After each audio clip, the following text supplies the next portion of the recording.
hello, everyone, and welcome to Proline. I'm John Creighton in Las Vegas, joined by Jeff Sod, who runs Las Vegas Sports Services.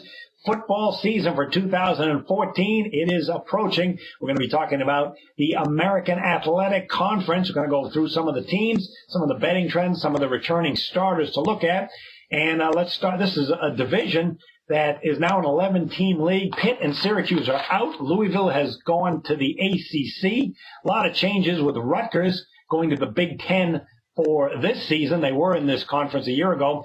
So you got Central Florida, Houston, and Memphis are in. For this season, you got East Carolina, Tulane, and Tulsa joining. And then a year from now, Navy is going to be joining. So it's a fluid conference. We'll also have a show about a couple of the independents, 4 independent teams to check out. But first, let's start with some of the top teams in the American Athletic Conference. Jeff, this Cincinnati team has Tommy Tuberville and quite a talented cast. Yeah, they returned 13 starters, 7 on offense, 6 on defense. Last year, they were 6-7 against the spread. Gunnar Kiel, the Notre Dame transfer, is the leading candidate for a quarterback here. Munchie Lego is back. He was injured most of last year, but looks like Kiel is a front runner here. The Bearcats were a favorite or a pick 'em the first 10 games of the season last year. Then the underdogs the last 3. They beat Houston as a 2.5-point dog, then lost to Louisville, and they got blown out by North Carolina in the bowl game. Deep at wide receiver with Max Morrison, Shaq Washington, and Chris Moore. The Bearcats, they have to replace 3 starters on defensive line, plus they lost a linebacker, Greg Blair. 2 starters are back in the secondary. Good chance to win the conference, I think, this year. But they have a couple of tough non-conference road games at Ohio State and at Miami, Florida. Those probably 2 losses. But this Cincinnati team, I think, has a chance to go 9-3 this year, John.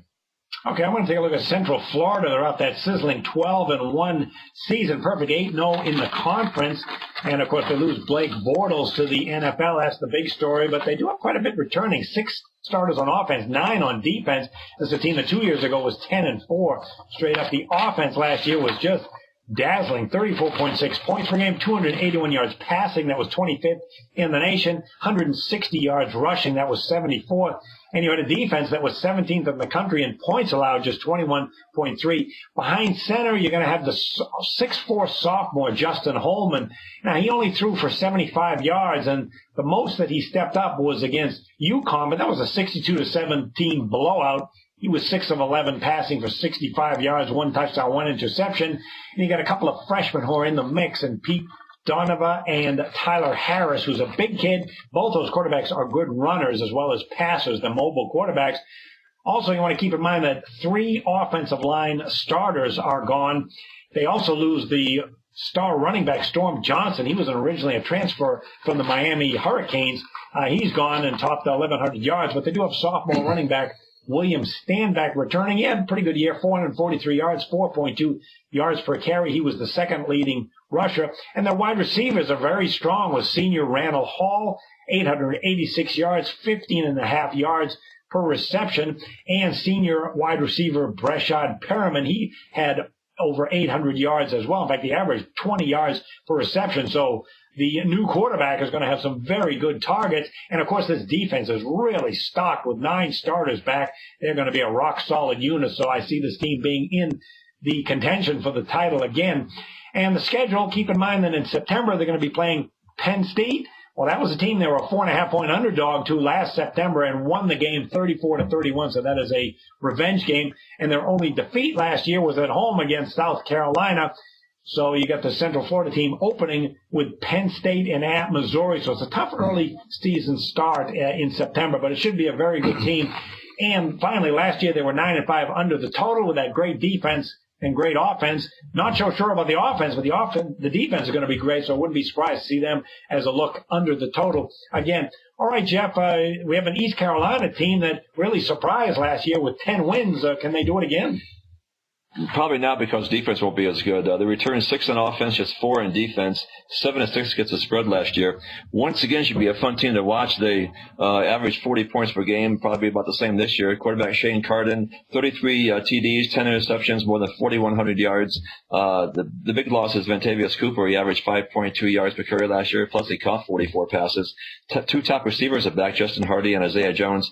They had their best defense in Ruffin McNeil's tenure last year, but this year they'll probably take a step back. They They only have 4 starters back, as I said. They'll probably see a lot of 55 to 40 games here.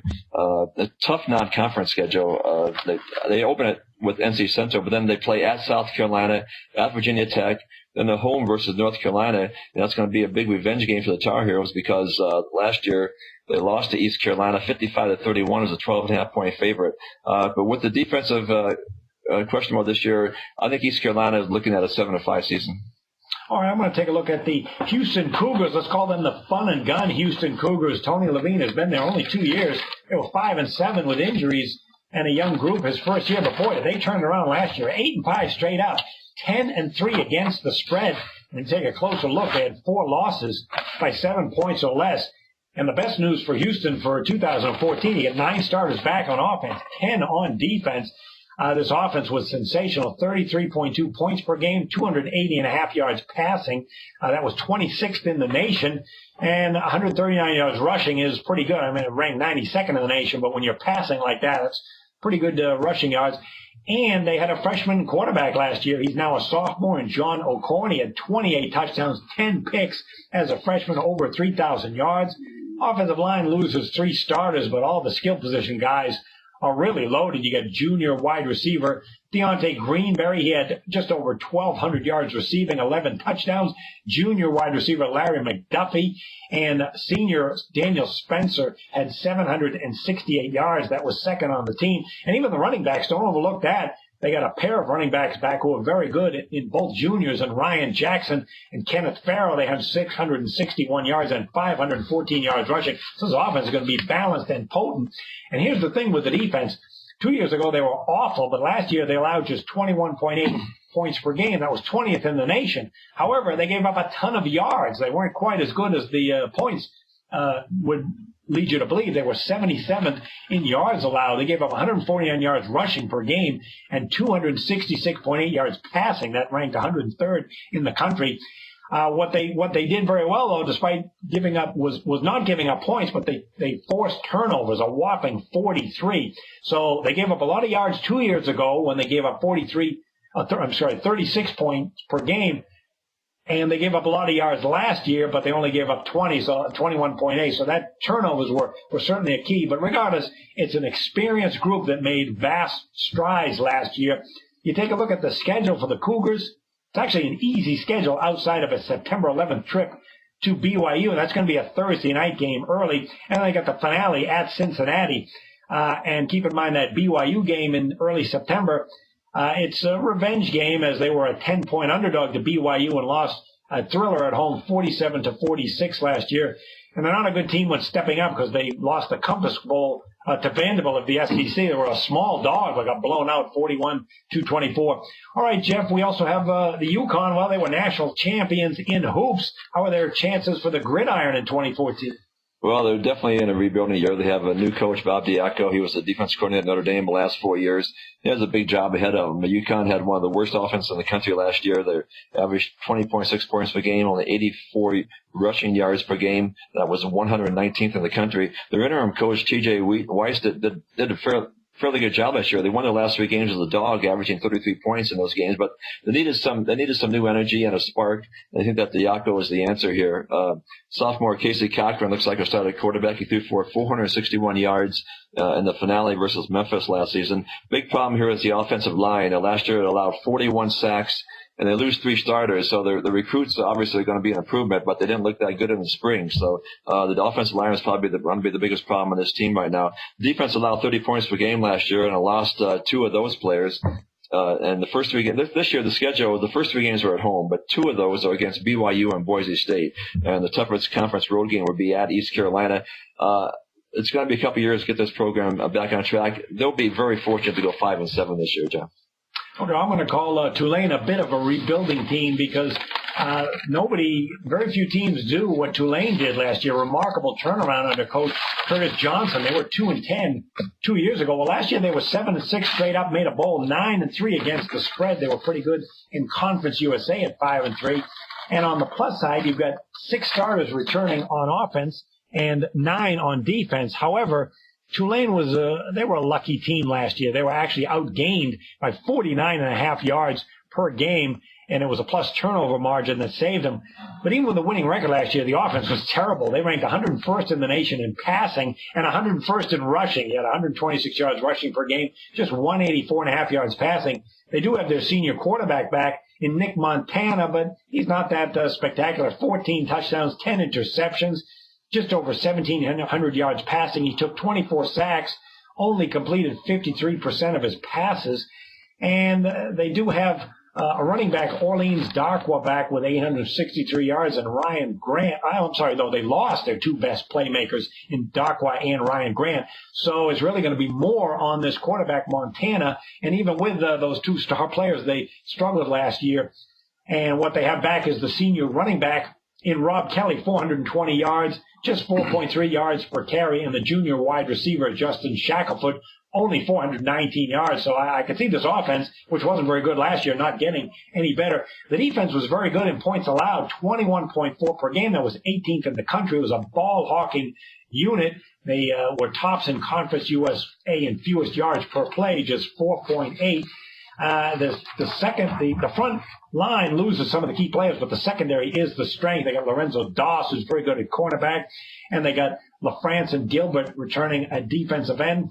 And then sophomore Nico Marley leads a pretty good linebacking core. He led the team in stops. I think this team is going to struggle on the road, but keep in mind they are going to be opening up a new campus, a new stadium on campus. So you got to believe Tulane is going to be more fired up than usual for home games in the fall of 2014. And while they had an easy schedule last year, they stepped up once against Syracuse and they got throttled 52-17. And this year the schedule for Tulane is much, much tougher. They're going to be playing Georgia Tech, at Duke, at Rutgers. They got Cincinnati, Central Florida, at Houston, at East Carolina, at Tulsa. So here's a team that was 8-5 under the total last year. I can see that continuing if their defense is decent, but I can't see this offense scoring many points. So Tulane will not be going bowling again, and they will be a good team to look at under the total. All right, Jeff, how about a team that can score, and that's Fun and Gun SMU? Yeah, last year definitely was a rebuilding year. They were 5-7, 6-6 against the spread, but they returned 14 starters, 8 on offense, 6 on defense. Sophomore quarterback Neil Bertram was leading candidate. He started the last 2 games last year. 2 TDs, 4 interceptions, 556 yards, but there are still about, 4 of the guys who are in the mix there at the quarterback position. Excellent wide receivers, Derek Johnson and Darius Joseph, and Cedric Lancaster, who looked great in spring practice. He missed his freshman season last year due to an injury. They signed the number 1 fullback in the country, in Daniel Gresham. They allowed 33.3 points a game last year. That'll probably be about the same this season. They lost 2 of the best defensive players, Randall Joyner at linebacker and Kenneth Acker at cornerback. They open at Baylor. That total, I would guess, would be about 80. I would think, I don't know, it's going to be astronomical. But and then at North Texas, the good news is most of their toughest opponents are at home. Texas A&M, TCU, Cincinnati, and Houston all are at home. They have a big revenge game November 28th versus Houston. They lost 34-0 to Houston last year, and that was the first time June Jones has ever been shut out. So that'll be a big revenge game on the 28th of November. I think SMU's looking at a 7-5 record this year, John. All right, make sure you check out other college football previews that Jeff and I are going to be doing. You can go to ProLineTV.com to get those. Also, you can find them at JimFeist.com along with free picks, stats, and videos and more, as well as Jim's free Feist facts database. Comes right from Jim's own personal computer. Check those out and more at JimFeist.com. Good luck with the games, everyone.